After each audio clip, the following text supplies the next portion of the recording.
south and west. People calling for the best. Granger, we want you as president. Hello again, Guyana, and welcome to the Public Interest. I am Malika Ramsey. Thank you very much for joining us again this week. With me is, as always, leader of the People's National Congress Reform and leader of the opposition, Brigadier the Honorable David Granger. Welcome back, sir. Thank you very much, Malika. Right. As you know, the safety of human beings in our society has always been of some serious concern to not only the Brigadier, but to a Partnership for National Unity in general. And unfortunately, Guyana continues to make the news on the international scene, again, unfortunately, through negative reports and negative events. Of course, some of those have to do with the brutalizing, what we would call brutalizing of our citizens. So this week, we're focusing on the issue of things like torture and extrajudicial killings that cause us to continue to lose our human resource. First of all, Brigadier, we know that the Minister of Foreign Affairs recently visited she attended actually the Universal Periodic Review Working Group meeting in Switzerland. And she was in a sense forced to defend what's happening in Guyana in the case of torture and extrajudicial killings. First off, do you believe that she would have put enough out there to convince the international population that we have done everything possible in Guyana to eradicate things like extrajudicial killings and torture? Well, to start with, I have a lot of sympathy for her because she is trying to explain the failings of the Minister of Home Affairs, because much of what she had to speak about really concerned the failure of the Ministry of Home Affairs, in particular, and the government of Guyana as a whole, to protect the lives and to ensure the safety of the population. So she was given an unenviable task. What they should really do is send Clement Rohi, because he's the one who should answer for the failures of the security sector. So what she had to say was inadequate. The truth is that over the years, the government of Guyana has failed to fulfill its international obligation to protect its own citizens. That is the long and short of the story. What next can we do to protect the citizens of our country from these things, torture in particular? Well, we can start by removing the government. I do not believe that after all of this time, the PPP administration is capable or has any interest in improving its performance. Right now, countries of this world, 180, 190 countries, are all under the scrutiny of the international community. And it is almost impossible for a country to behave or misbehave towards its citizens without that news, that information being divulged. So when a policeman or 2 or 3 policemen torture a youngster on the West Coast, when they shoot somebody in Georgetown, or when they commit other atrocities or other abuses, that information will get out. It is a little unfair for the Minister of Foreign Affairs to have to go to defend the government's record when in fact it's the Minister of Home Affairs, not Foreign Affairs, the Minister of Home Affairs, who should be looking after that responsibility. But right now he's so busy running the election campaign for the PPP that he's not paying attention to these human rights abuses. That's the problem. Sir, eventually I'd like you to speak about those two, and it's not news to the population, but those 2 police officers who were recently promoted, who in 2008 had tortured a then 13-year-old. Now, but before we talk about that, the fact is Guyana has been tainted because we would have signed on to a convention against torturing of our human beings and against this sort of inhumane treatment. What would David Granger do to erase this negative light in which we've been placed on the international scene because of these acts? Well, it's not a question of erasing. You can't erase what has happened, but what you could do is prevent a recurrence. And what an APNU administration will do, what the David Granger administration will do, is ensure that the police force is properly trained. Ensure that when incidents like the one that occurred on the West Demerara at Leonora take place, that they are properly investigated, that the persons responsible for the abuses are brought before the courts, and if they're guilty, they're punished. Well, we have had a situation there in which Leonora Station became notorious, and at present an attempt is being made to promote two of the subordinate officers who were involved in that incident to higher ranks. And an APNU government, a David Granger government, certainly, far from promoting them, would have removed them from the force and brought them before the courts. Now, this incident in particular that occurred at Leonora was subject to investigation by the OPR, the Office of Professional Responsibility, and also by the PCA, the Police Complaints Authority.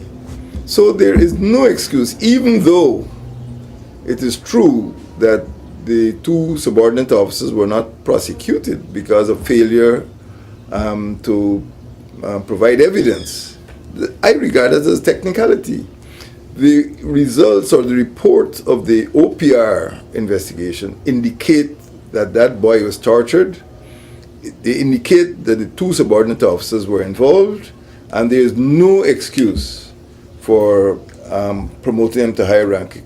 It's an outrage, and a David Granger administration, APNU administration, will never tolerate that. Let me add something further. I know this is a long answer to your question, but let me add. Torture is a crime of international jurisdiction. Torture is not a misdemeanor like, a traffic, skipping the traffic lights or jumping a major road.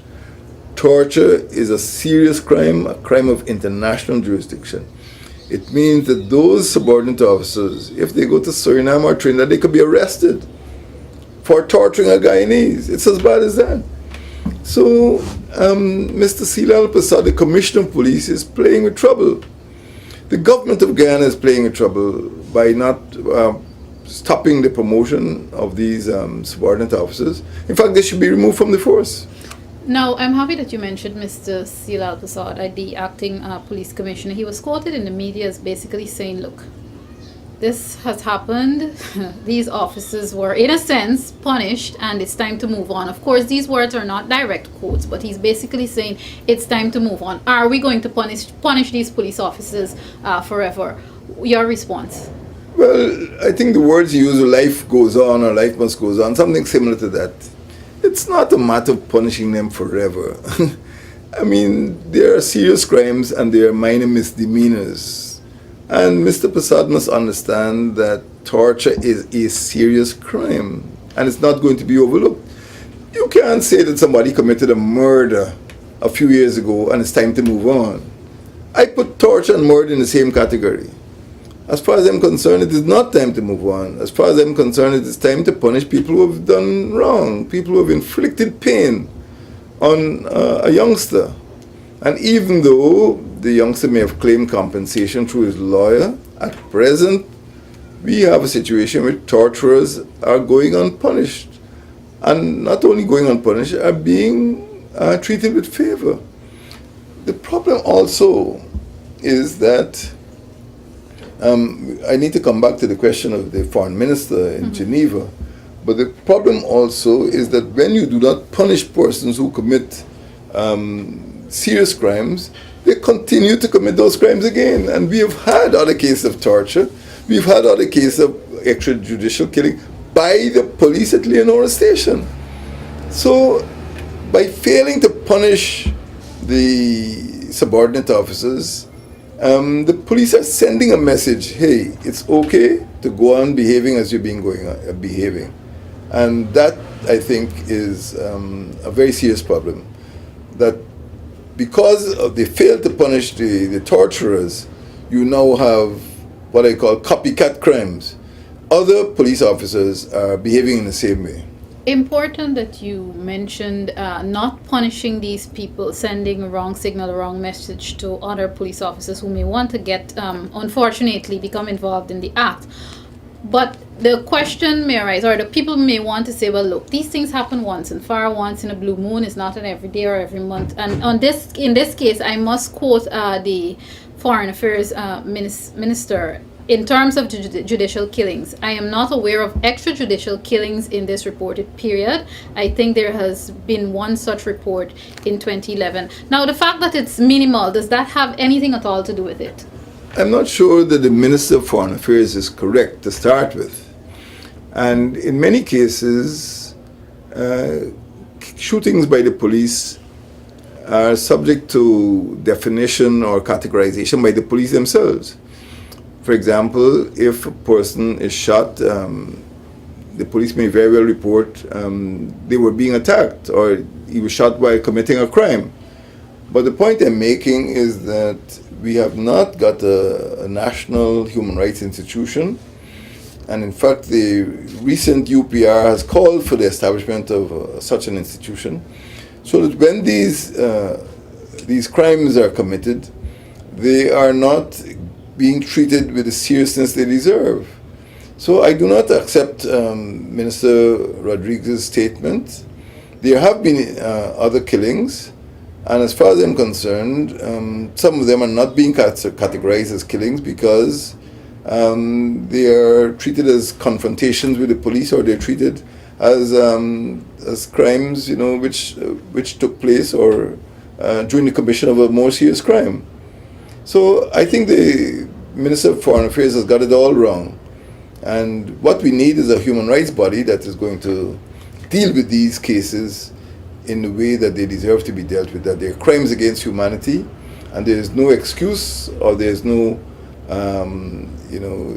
forgiving within the administrative system of the Guyana Police Force of persons who committed those offenses. If I can come back to the two officers who are being promoted with much resistance, of course, from the public, from the general public, did politics play a major role in their promotion? I would say so, because if the Commissioner of Police was behaving in a professional manner, those persons would have been removed from the force a long time ago. Even if they were not removed, they would have been prevented from being advanced to higher rank.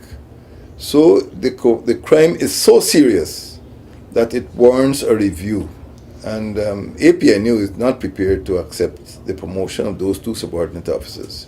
Can you, I know you probably can't reveal plans, but is there a plan to probably picketing action or protest the promotion? I don't believe that will change. At present, I am using some other means to bring pressure to bear on the Commissioner of Police to rescind the appointments. Under the law, under the Police Act, those two subordinate officers could not be promoted without the desire of the Commissioner of Police to have them promoted. It was not force majeure, the promotion didn't fall from the sky. They were promoted because they were recommended to be promoted, and the Commissioner of Police has got to know about that. So I cannot say, I don't have evidence that a minister directed him to do that, but certainly it is a non-professional act promoting people who have committed those offenses. So it would not have been out of the ordinary for the minister to come out and say, look, they should not be promoted? The minister does not have a role. I cannot say if the minister gave an instruction, but the minister does not have a role in the promotion.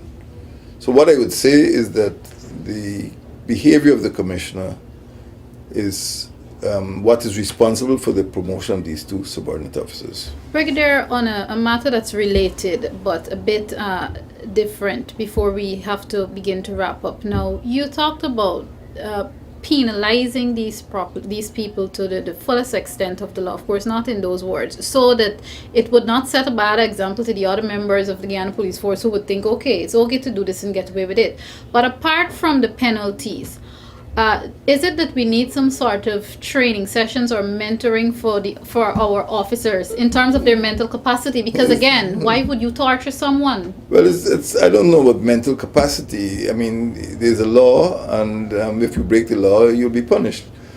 As far as I'm concerned, the police force needs to be retrained. You need to have a corps of supervising officers, both gazetted ranks and subordinate ranks. And the training course has got to be so rigid, so rigorous, that persons know that if they commit such outrageous breaches of the Police Act, they are going to be punished. Right now, it doesn't seem to be happening. Police need to be retrained, definitely. Thank you very much, sir. Leader of the People's National Congress Reform and Leader of the Opposition, Brigadier the Honorable David Granger. This has been another program of the public interest. I'm Malika Ramsey. Thank you very much for joining us. Ranger, take over this government. You can hear it east, north, south, and west. People calling for the best.